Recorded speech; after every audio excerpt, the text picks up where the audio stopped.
Welcome to our channel. Today we how to transfer USPS Informed Delivery preferences after upgrading phone, complete guide step by step clearly.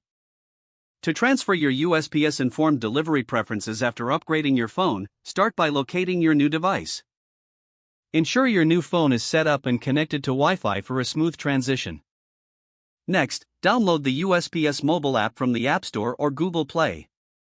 Once the app is installed, open it and sign in with your existing USPS account credentials. If you don't remember your password, use the Forgot Password link to reset it.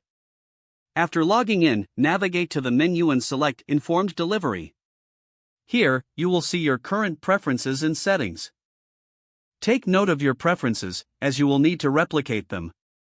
Now, go to your account settings within the app.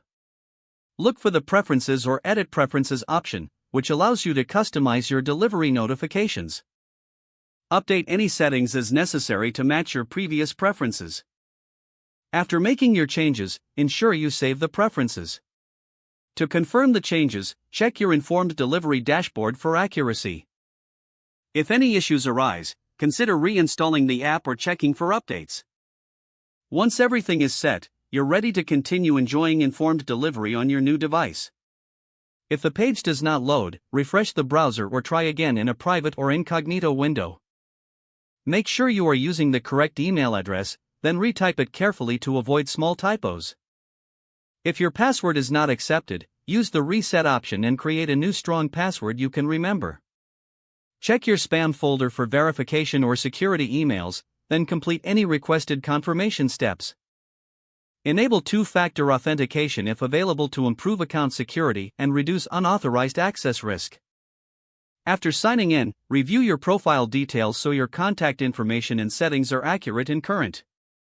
If you see an error message, note it down and try again after restarting your device and internet connection. Log out when you finish, especially on shared devices, to keep your account and payment information secure. If the page does not load, refresh the browser or try again in a private or incognito window. Make sure you are using the correct email address, then retype it carefully to avoid small typos.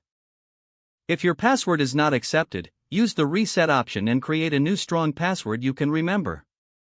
Check your spam folder for verification or security emails, then complete any requested confirmation steps. Enable two-factor authentication if available to improve account security and reduce unauthorized access risk.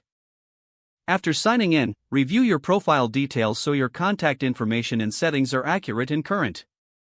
Don't forget to like this video and subscribe to our channel for more step-by-step tech guides.